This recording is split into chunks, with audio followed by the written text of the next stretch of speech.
Hello, my name is Tier Welling, and I'm going to talk to you today about my research and about the concept of supersymmetry. Now, my research, specifically the calendars research, my T calendar, which is not one calendar, it's several calendars with a base of 9 calendars put together that work in a gear system. That gear system works based off the functionality and structure of supersymmetry, the quantum physics concept of supersymmetry. Now, supersymmetry itself, it has a kind of a basic explanation. No matter the distance between objects, if objects are in supersymmetry with each other, then there's a symmetry. This one moves, and those motions are mirrored by each other in ways and formats that are still not quite understandable yet. But the point is that there's a symmetry there that's been calculated and seen.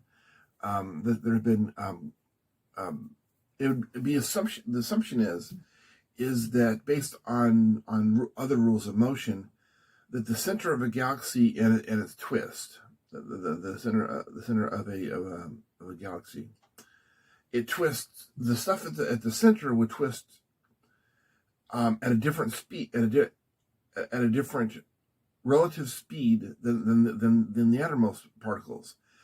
Even though they're connected with each other, as this one twists, this one kind of follows. But these objects actually move faster than this object, because there's light years more to move than here. The objects that are the closest to the center have a much smaller distance to move to be able to match the orbital flow of this galaxy. But out here, the 1 degree here is X amount of thousands and millions of miles of distance. Out here, it could be multitude of light years.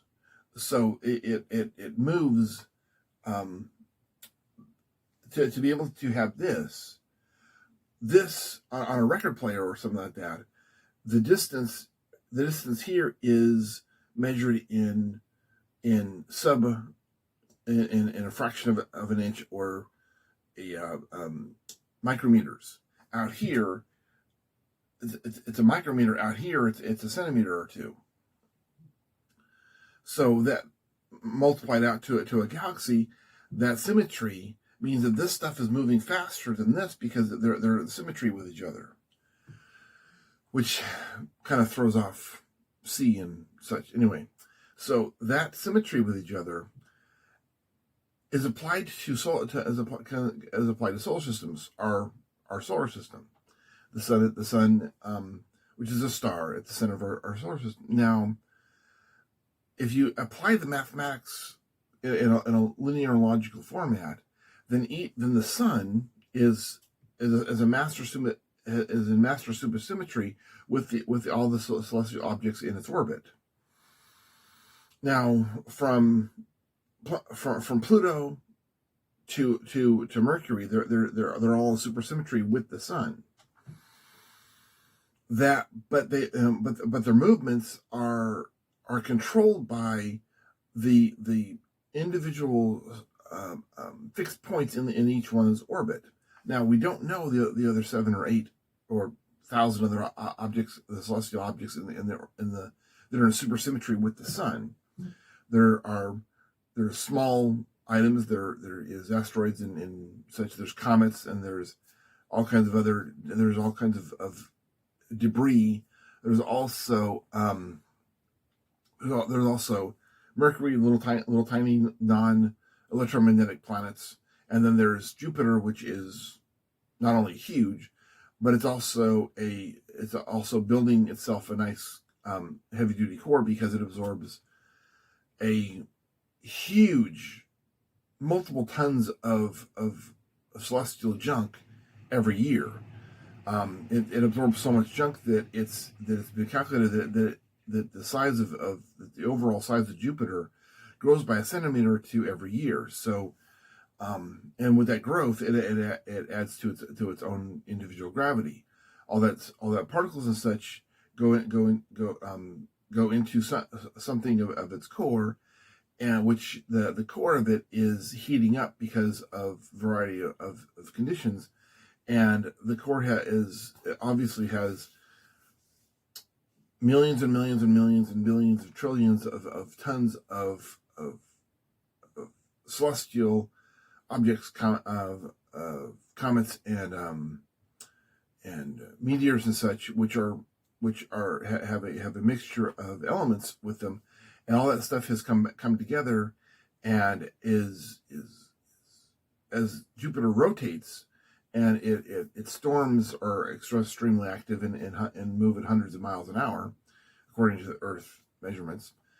Those items move, and that friction causes heat, and after the billions of years of this activity, that heat has melted those items, and the core of Jupiter is in part liquid.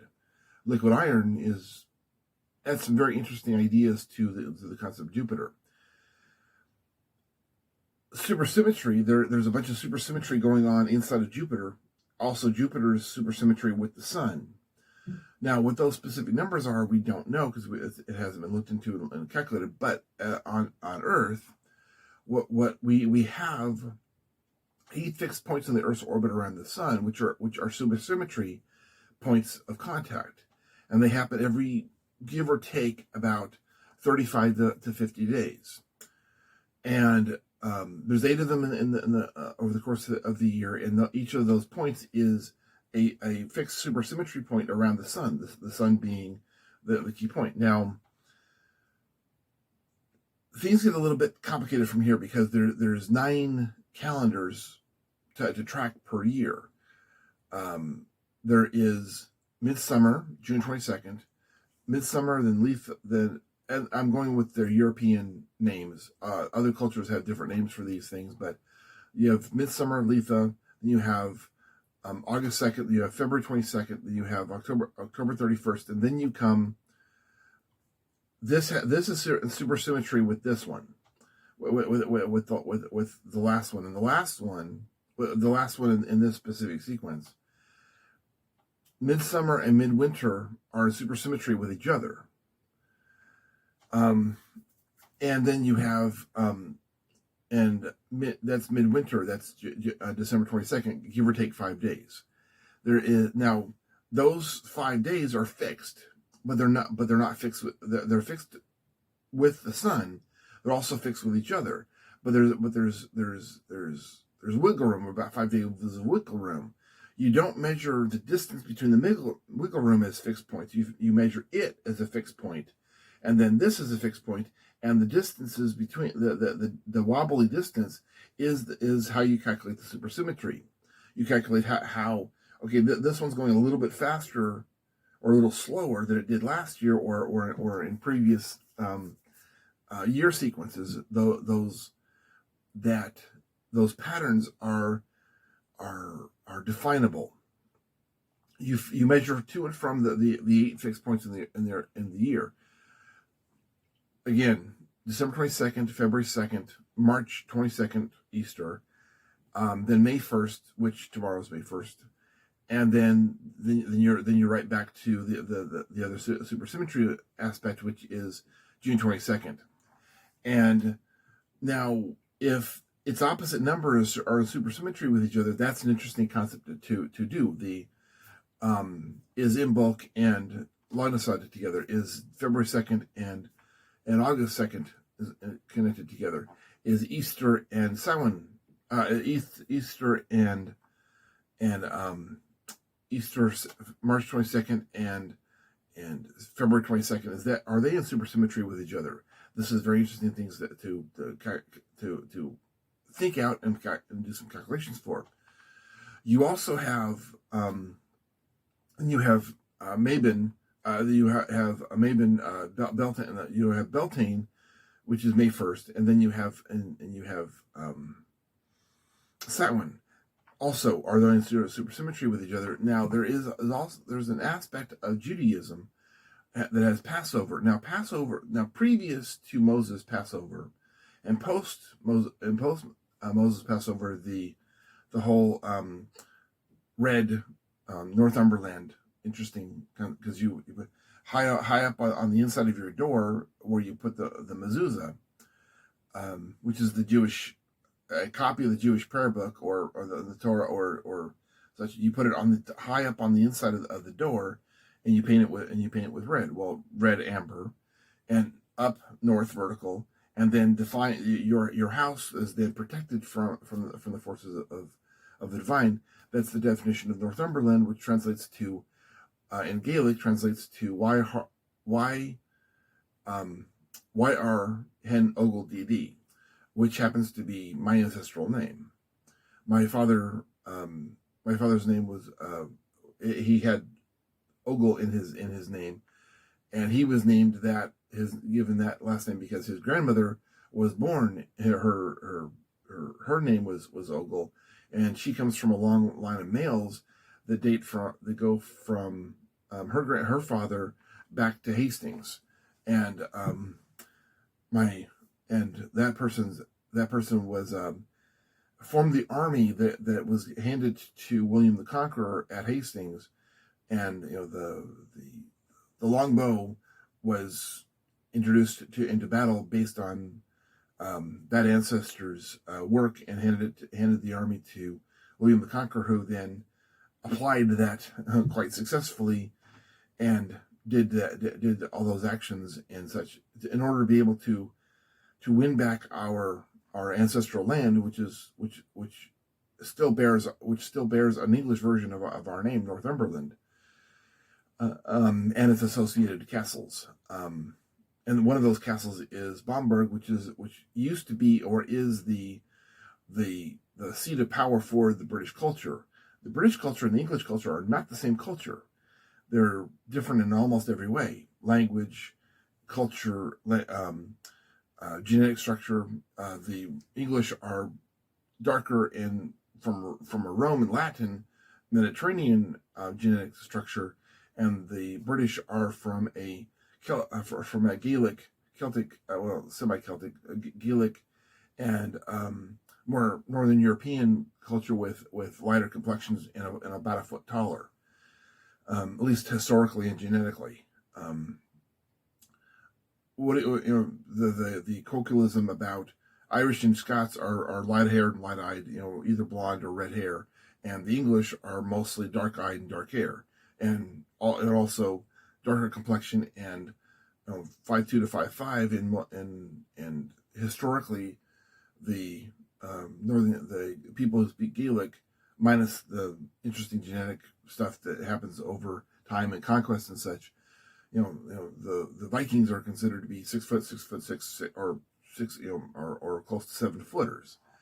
There's a lot of cross-cultural connection between the Northumberland people and the Scandinavian people. The Vikings aren't actually mindless marauders. They were actually the hired marine mercenary, not mercenaries, because mercenaries indicate a non-command and control structure.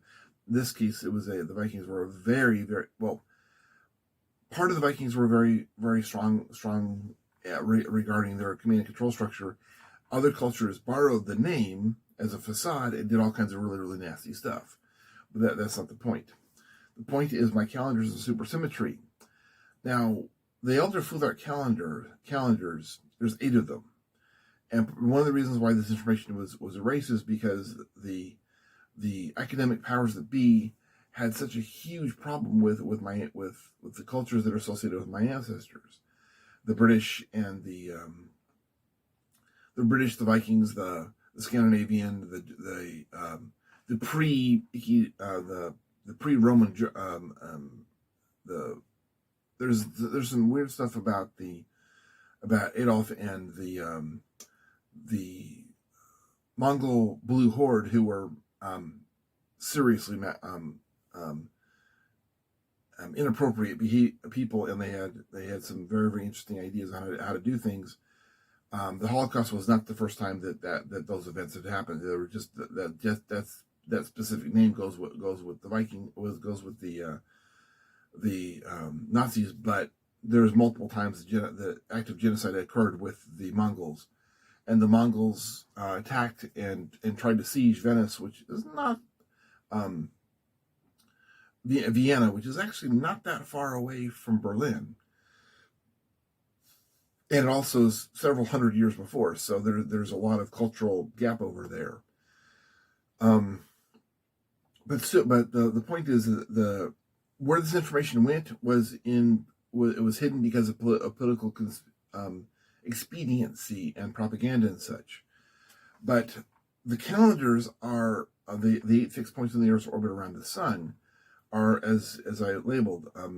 December 22nd and June 22nd being in symmetry with each other. This is where things become a little bit interesting physics-wise and the calendars-wise, because every calendar, all 8 calendars have a 365.4 day count sequence. Your birth date is also included, which would be the 9th one. Now, all humans have a birth date. And all things have a creation date, and came into an existence, or the building was built now, or these group of humans decided to form this organization at this specific date. Be that organization a family, a business, a country, a culture, a subculture within a culture. There are there is the culture of East LA, for instance, the culture of Hollywood, which is in basically the same city, the same metroplex of cities, but East LA, the culture of East LA and the culture of Hollywood are so radically different. They're almost difficult to measure it, but they're still both Metro LA, and in Metro LA is the semi-largest city in Southern California, compared with San Diego. San Diego is also pretty huge. Of course, San Diego and LA can be defined as a mixture of the same city with some green belt in between. Then there's 300 miles north there's San Francisco, and that stretches for more than 100 miles of a metroplex. There are all the way down to Watsonburg up to Oakland and farther north. That it's kind of like a solid metroplex with some greenery thrown in the mix. All those different cultures there's 1,000 different cultures within the San Francisco metroplex. Some of them are pretty similar to each other, and others are not even close to similar to each other. But each one of those organizations has its own counts, and those counts apply because of the following information. Now, mathematically, I can prove that the Hebrew language it's not the parent, it's not the offspring of Aramaic. That's an etymological fallacy. That's not true. It's kind of hinted at being true, but not actually true. It's one of the contributing factors, but it's not the primary contributing factor. The primary contributing factor to the Hebrew language is the Elder Futhark. The Elder Futhark, the sound sequences, and the Futhark circle, which mimics the Earth's orbit around this, which mimics both the Earth's rotation as well as the Earth's orbit around the Sun. That circular structure of the Elder Futhark is where the characters of the Elder Futhark come from. The Futhark is not in a linear line. The Futhark's in a circle. Well, the sounds of the Futhark, each individual character has its own sound sequence that goes with it. Its own word, its own concept. Fehu, Urus, Thursas, Anzus, Radokinas, and so on. I could do the whole alphabet, the whole Futhark sequence, because the alphabet wasn't invented for almost 1,000 years after the events I'm about to tell you occurred.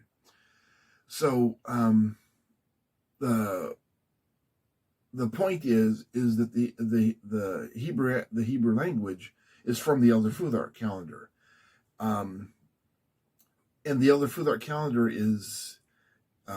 dates back far before Hebrew was invented, and but the Elder Futhark calendar itself, being the parent of Hebrew, and mathematically I can prove this about 3 or 4 different ways. the Futhark is directly of that of the calendars that I've been talking about. Because if you take the Futhark sequence, the 24 characters, and you apply that the 24 characters to the 365-day the fixed points of the Earth's orbit around the Sun, the December 22nd, February 2nd, March 22nd, and so on, to get all the sequences out. Each one of them has its own number sequence. Well, the number sequences are a fallacy because those numbers are not actually numbers, because those numbers that we're familiar with Arabic numbers being 1 through 9. Well, that didn't exist until 5 to 400 BC, and the 0 wasn't added for centuries after that.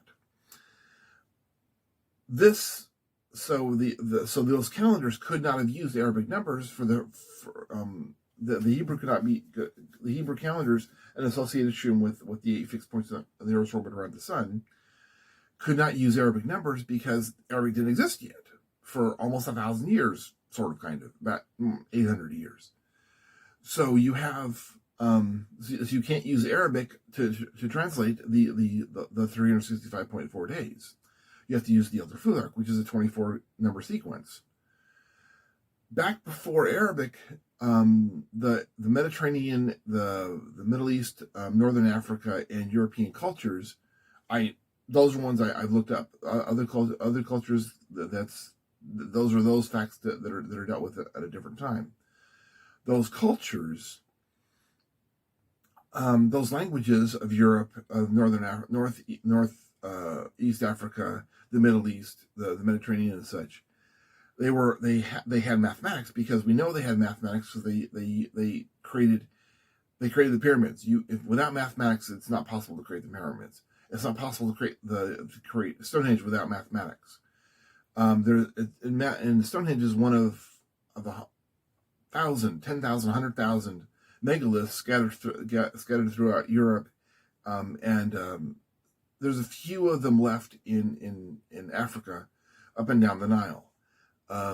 There's a few megaliths several hundred miles, several thousand miles south of the Nile, but the point is that the several thousand of them that are found in Northern Europe, several thousand that are left. There's many of them that the Romans and other conquerors destroyed for fear of whatever theocracy that those cultures were dysfunctionally operating from.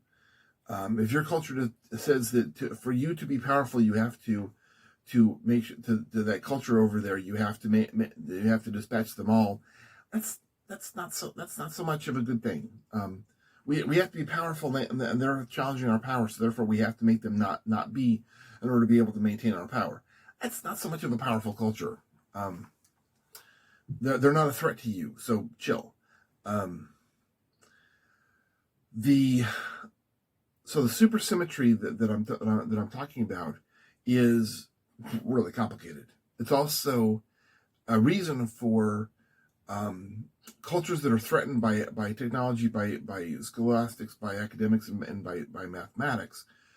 This is their primary reason to do that destruction. For the following, for one of the reasons why is would be for, among other things, the following information.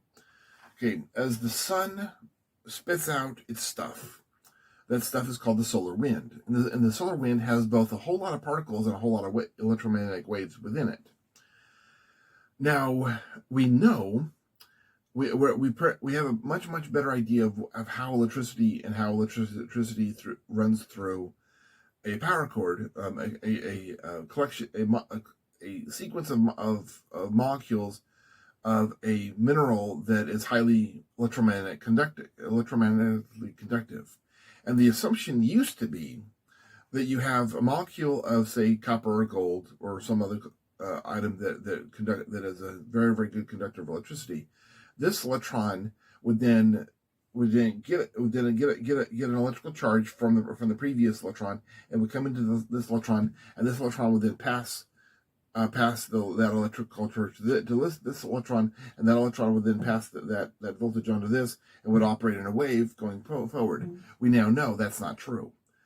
It's a good idea, and an extremely simplified way, pre-kindergarten idea of how electricity works, which works until you actually figure out the truth.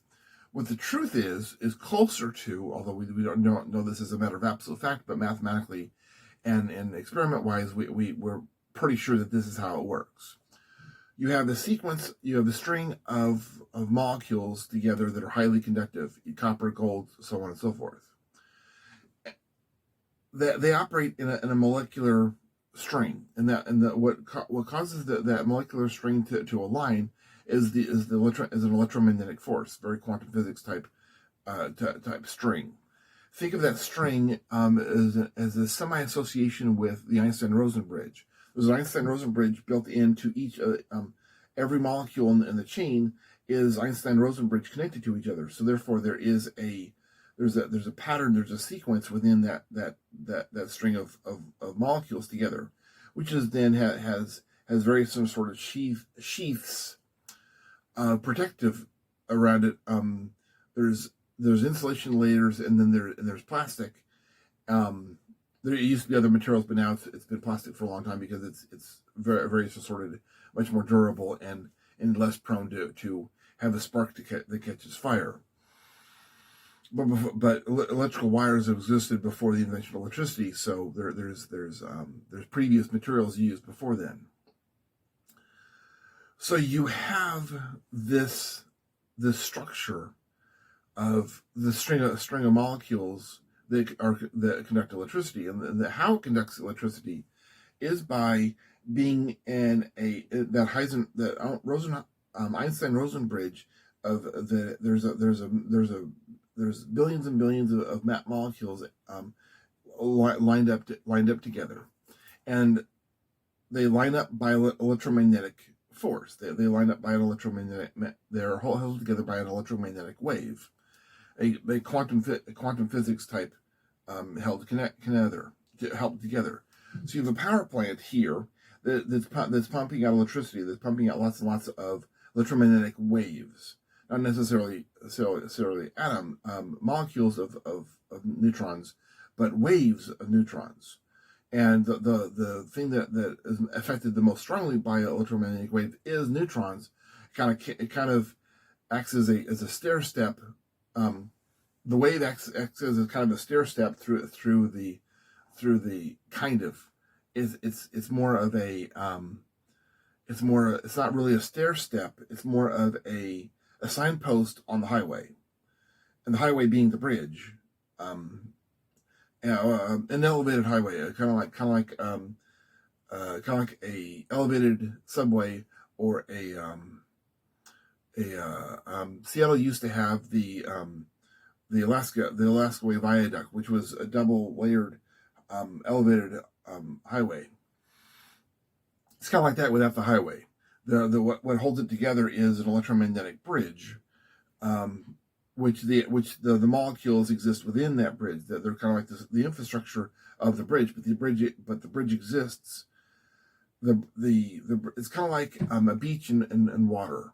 The beach would be the water would be the molecules of the highly conductive molecules, and the beach would be kind of like the area that would be kind of like the plastic that holds the water there. And then inside of the water are waves. That's the bridge is the waves. A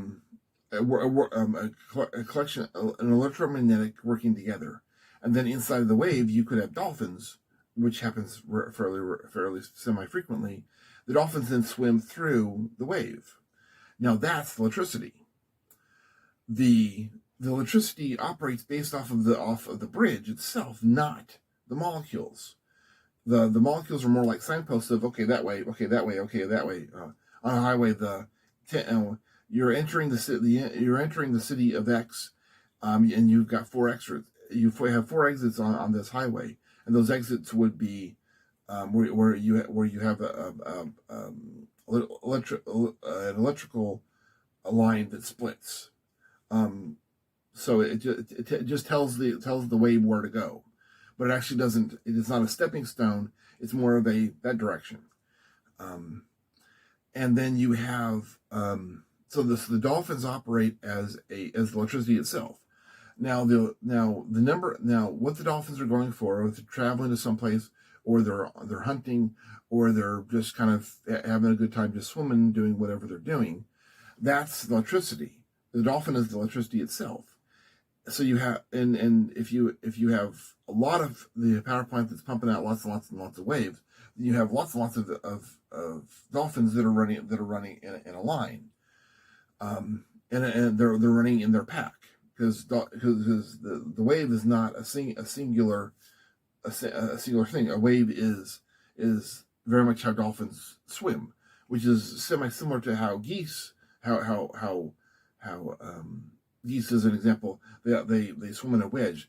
The leader leads for a little while and then gets tired and then goes back to the back, because the wave, the creature that's moving using the least amount of force to move to fly through the air is the last one in the line. The one who's using the most force is the first one.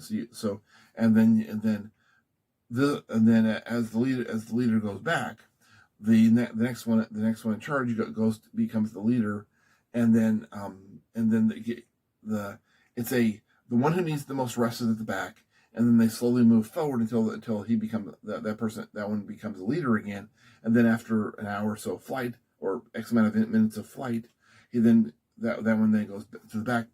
And they're constantly doing this supersymmetry motion thing in this wave. So the dolphins will swim basically the same way. There's multiple records of dolphins swimming with in artificial waves created by huge ships. Sometimes they will swim in the waves that are created by smaller boats that are moving. But it's very, very common for aircraft carrier and various assorted types of really, really big container ships that are going at 15, 20, 30 knots, and the bow waves that kick up 10, 15, 20, 30 feet, depending on how big the ship is and how fast it's going. The dolphins will take advantage of the ship cutting through the water, and then take advantage of that of all that energy they don't have to expel, because they're riding the wave, they're riding the bridge. They're inside of the electromagnetic current. They're inside of that structure, and they're swimming through it. So that's basically the same way electricity operates. When the molecules are all lined up, the water or the molecules or the copper molecules, gold molecules are lined up, then the wave is able to make its way through it. But the signposts are just the signposts. The structure of the tunnel itself is what allows the wave to exist. And the tunnel is created by what holds the molecular bonds together. That's what creates the bridge. But the bridge doesn't. The bridge itself doesn't hold the wave.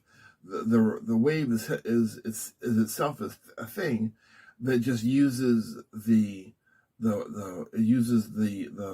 electromagnetic the molecular bonds as a bridge, as a helper to move together in the direction. How this applies to the Earth and those 8 fixed points. Those 8 fixed points are signposts, for lack of a better description. Those signposts are fixed points in the Earth's orbit around the Sun that are approximately 365.4 days. Now back to the point is the elder Futhark. So that's a tunnel, an electromagnetically created tunnel that's 365.4 days long. Now, you can't use Arabic to calculate that. You can translate it into Arabic, but you can't use Arabic to begin with, because that's not the language, that's not the structure that tunnel was created with it in. the tunnel that was created with the tunnel is actually the closest language that would be used for that tunnel is, excuse me, the language is the Elder Futhark, which is based off of the fixed points in the Earth's orbit around the sun. So a language that was created based off of observing and learning about this the supersymmetry. Okay, the sun spits out stuff. It spits out both electromagnetics, which is the fundamental building block of the tunnel, as well as particles. And those particles, as the solar wind reaches out from the sun and hits the planet Earth, it hits the planet Earth. Now, the planet Earth is not like Mercury, and it just gets inundated, and the solar wind hits the planet. It hits the planet itself. The planet itself has its own magnetosphere based off of its electromagnetics and its core that is magnetic. So it cannot hit. It interacts with the electromagnetics of the Earth's core and wraps itself around. Hence the aurora borealis that proves that the solar wind hits and then goes around. So you have the aurora borealis is hitting sideways. It's also hitting forward. The Earth goes into in the Earth's orbit around the sun. It goes into orbital east, and so therefore it has to, as it hits this, the solar wind then has to move around the Earth's orbit, the Earth's magnetosphere. So it kind of does one of these things. The solar wind has to make a tunnel for the Earth to move through. So it stopped and then has to start making a tunnel, and then it collapses after the Earth passes through. This tunnel is electrically charged, and it's continuously electrically charged because both the Earth has electricity as well as the sun has electricity, and the sun and the Earth having electricity create this, in effect, the molecules that are coming off of the sun, the various assorted molecules that are coming off the sun, help to form that orbital west tunnel. And it's charged by the sun and the Earth's the cast off from both of those two create this tunnel. Well, that tunnel operates almost identically to an electrical cord. You know, the power plant produces electromagnetic waves, and it is connected to a line of a collection of conductive molecules, copper, gold, what have you, and then that's sheathed to make sure that the electricity cannot go someplace else. So it goes through the wave, not the electrons, but the wave, then does the identical action as the Earth and the solar wind. The exactly the same actions going on, minus doesn't have to push into the electrical cord. The electrical cord is artificially created, so it goes through to a given destination, be that a light switch or a light or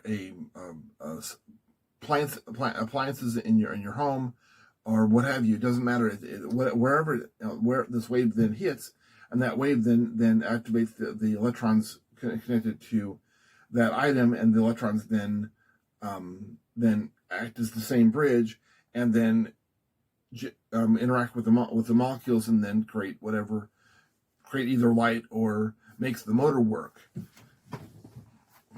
Which again, the electrical motor inside of those items operates based off of a miniaturized same exact that coil is a miniaturized magnetosphere, and the Earth's magnetosphere, and it then self generates the wave, and that wave is what semi sort of kind of what what makes the machine work.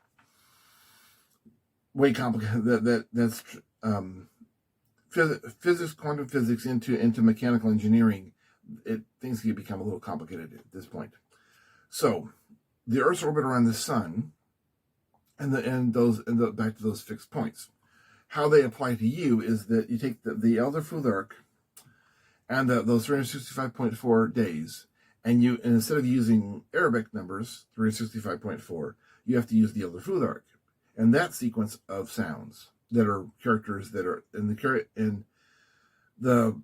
as stated before, the Mediterranean languages, the northeastern African, the European, and some of the Middle Eastern languages, previous to the invention of the Arabic numbers, each of those character sequences the characters themselves acted as both letters and numbers depending on how they were used. And that even though it's a really, really long way to get there, that explains that the sequence explains how the next piece of information works. Because you can't use a 10-based, because that you can translate it into 10-based, but you can't actually start with 10-based. You have to start with a 24-based number system, and you have Futhark, and then the rest of the sequence. That sequence, if you're starting with the basic sequence, you don't add the F to it. But if you're starting with a sequence that's already in existence, it's FF, FU, FTH, FA, FR, FK, FG, FW. That's the first eight characters. You then F, and then the second 8 characters F, and the third 8 characters. Then when the sequence repeats itself, it becomes UF, UT, UU, UTH, UA, UAUR, UK, UG, UW. Then TH, F, TH, U, TH, TH, THA.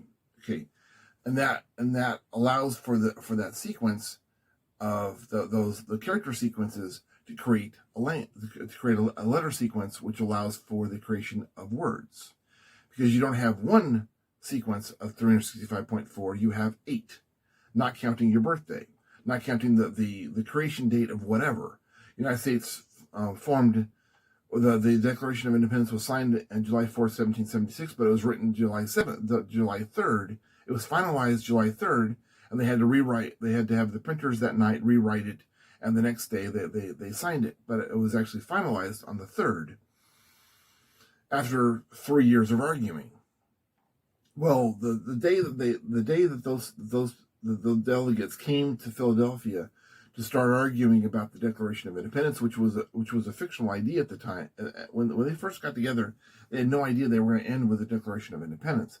They just knew that this current situation was the current situation of no taxation without representation, and rights, and civilization, and various assorted other aspects of the problems that were going on, that was intolerable. That they had to have a solution. And for a lot of those solutions, they were sending letters to the King of England, going, "We ain't playing this game anymore. You either cooperate or else." And the king went, "Or else what? Bring it on." So therefore, the armies clashed each other. But the king did not send in the regular English army. He hired Prussians.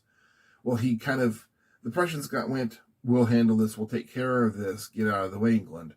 And so the Prussian army, the Hessians, came in and did a lot of inappropriate behavior, which is, the Hessians are Prussian, and the Prussians have an 800-year history of being not so nice a lot.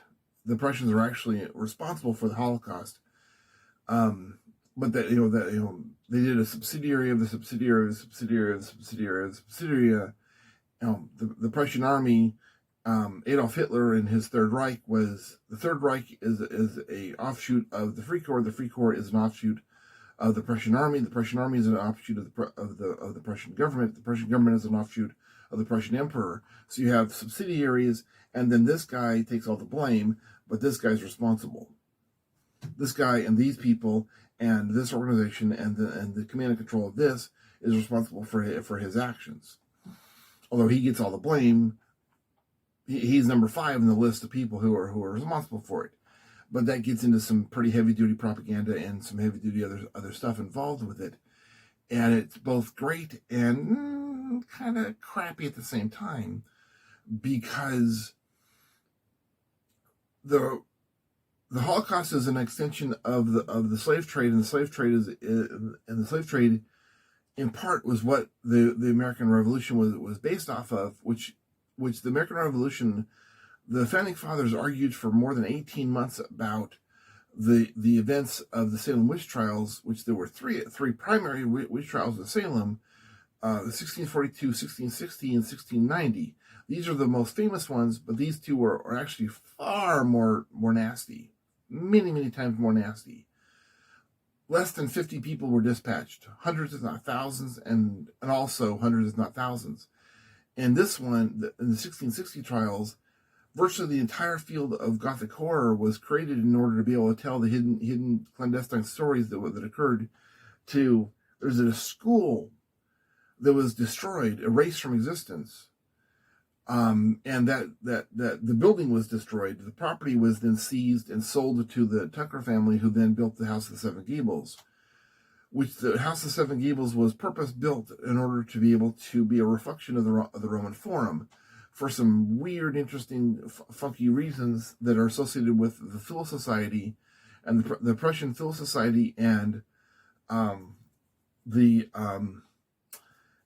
gets complicated. It gets way complicated because the slave trade was partially about because they had to fund a research project, which is the slave trade, and they captured native Nigerians and then sent them to work for free, of course, so they can generate income so that they can pay for the research. And paying for the research at the University of Timbuktu was created in order to be able to have an assembly point for the research, and the research was to be able to find and rebuild the ancient Roman memento mori ceremony in order to be able to discover the secrets of resurrection, as well as some other stuff, as well as there's some connection with the Tower of Babel.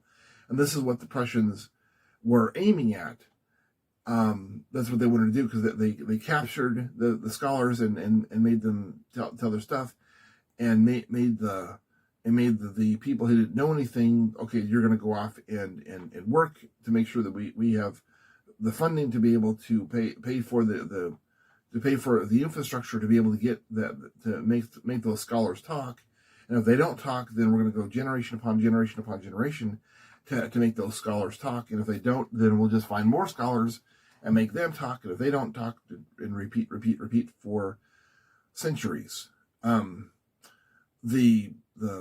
focus is on the workers, but the focus should be on the scholars and trying to make the scholars talk and give divine secrets of the information I've been telling you for the last almost half an hour, 48 minutes, excuse me.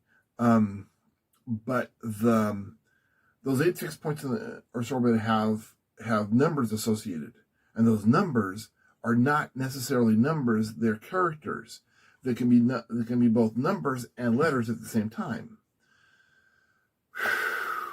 So you have numbers and letters a character that can be a number and a letter at the same time, which means that when you have it's 110 days past Yule, being April 29th, April 30th, depending on what time it is. It's been 100 days. So 100 Arabic number 900 translates to the fourth sequence of the other Futhark 24 characters. So you have 24, 48, 72, 96. So it'd be the fifth sequence. You'd be 4 into the 6th sequence, which means that so it'd be the characters of A and A, because the fourth sequence would be A. Well, 24, 48, 72, 96. So it'd be the fifth sequence, the fifth sequence, so that it'd be R and A. Because the 72, 73, 74, 75, 76, 77, 78, 79,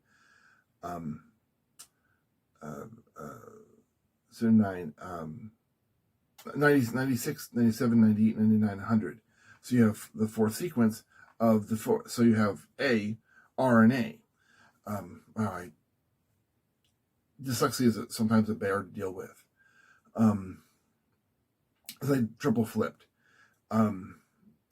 And so you have that sequence. Well, it's only been 70 days from February 1st, and it's been 40 days from March 22nd. So you have that number, and you have 100 RNA, and then you have about 30 days, and then you have 40-ish days less than that. Then you have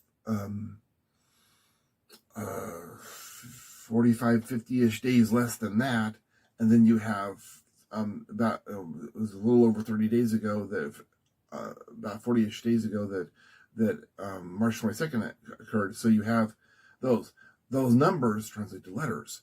Those letters repeat. And what is it? And when you have a letter sequence that repeats, that's called a word. In sequences of words that repeat is a sentence, and sentences that repeat become a paragraph, and paragraphs become chapters. Chapters become translatable and understandable.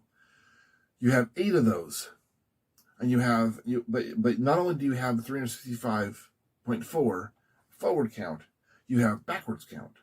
You have the reverse count, which means you take 365.4 and you subtract however many days it's been since whatever date, since whatever fixed point date. In this case, let's go from Yule, December 22nd. So you take 365 and minus 100, give or take. And that 100 that makes it 265.4. The 265.4 has again a couple different several characters with it. All 8 of them. So you have 2 characters from 1 to 365.4, and then you have 2 characters or 3 characters for 365.4.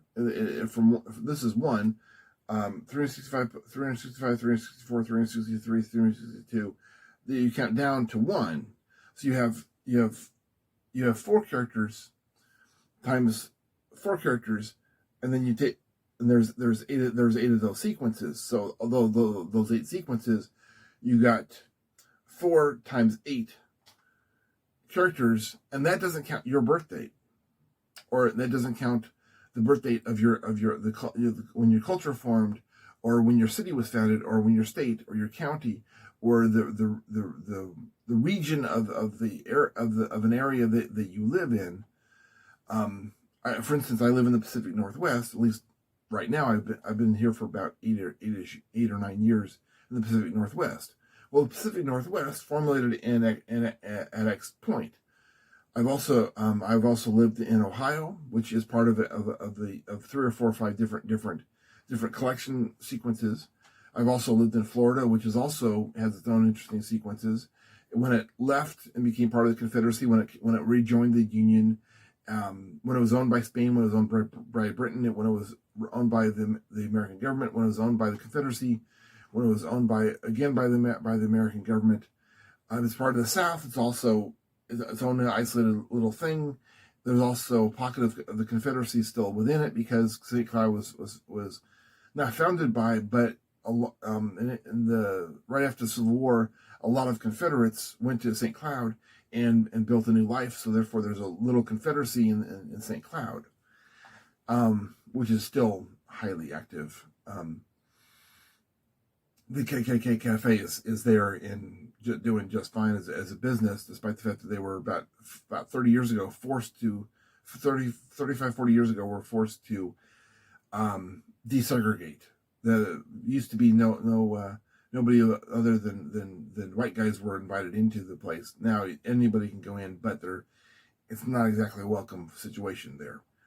At least at various sort of times in its history wasn't exactly welcome there. It may be different now. I've never been there. I've driven by the place, but I haven't actually been inside of it. I know people who have gone in there.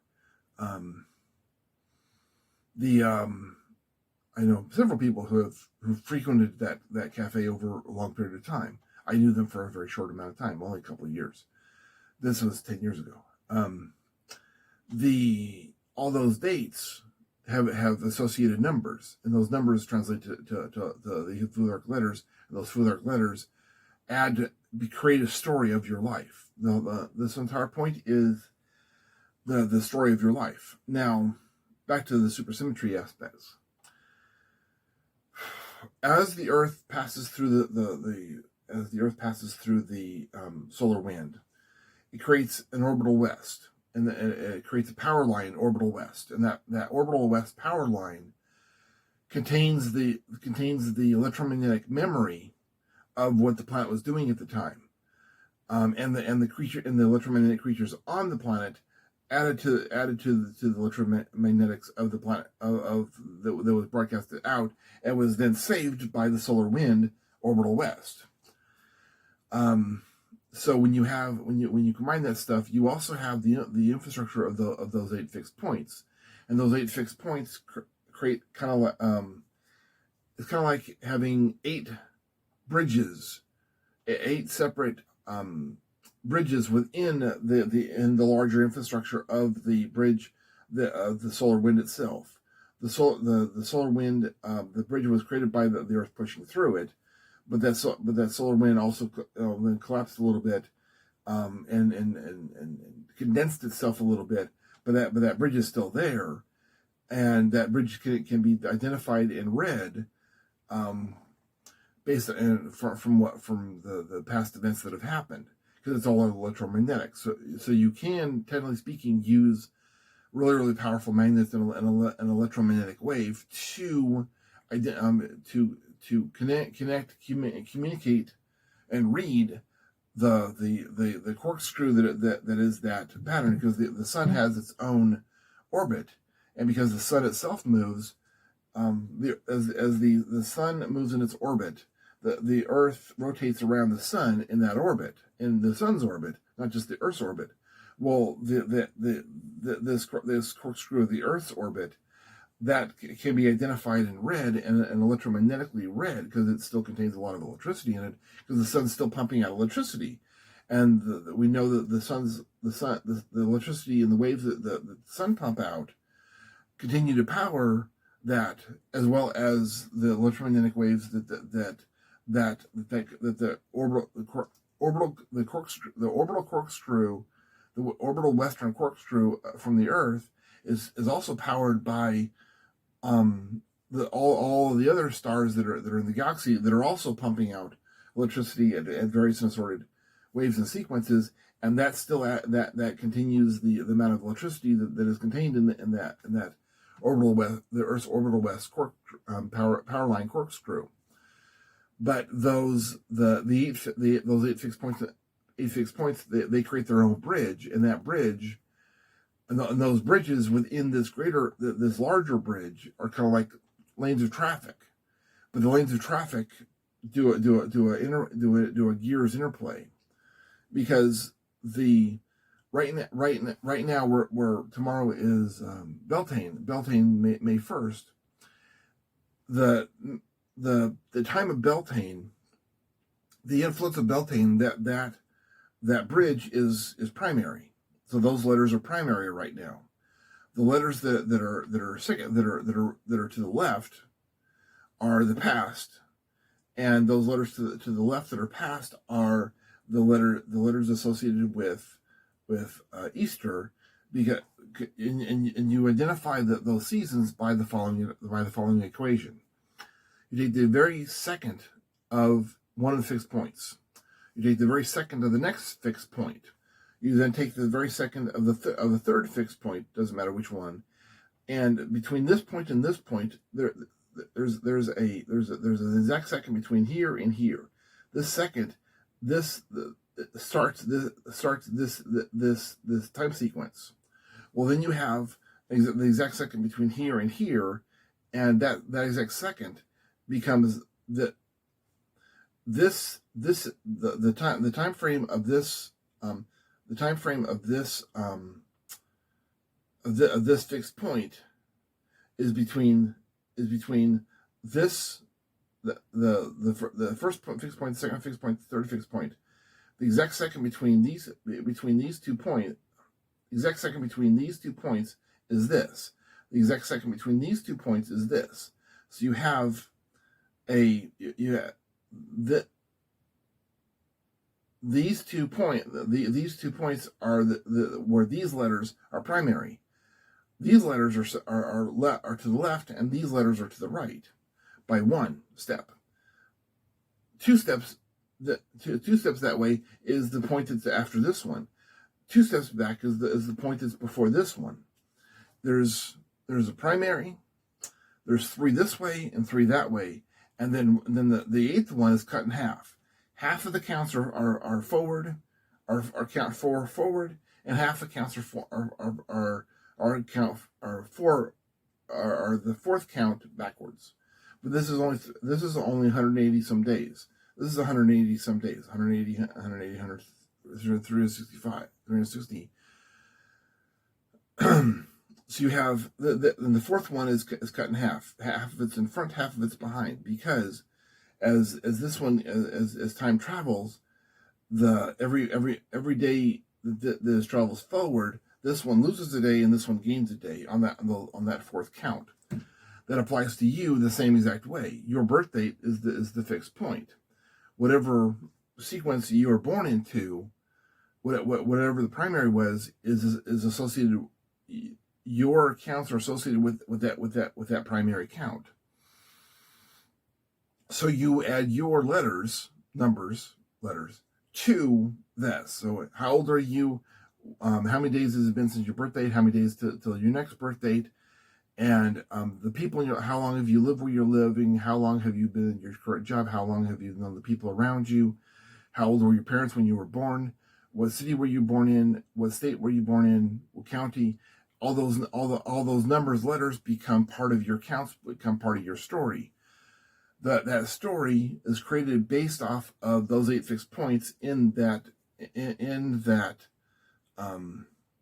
the supersymmetry bridge that's created by the sun and the Earth's the 8 fixed points in the Earth's orbit around the sun is created by the sun. Those 8 fixed points are created by the sun itself, and so that infrastructure is how you translate the language of your life based off of all the stuff that I just told you. Thank you very much.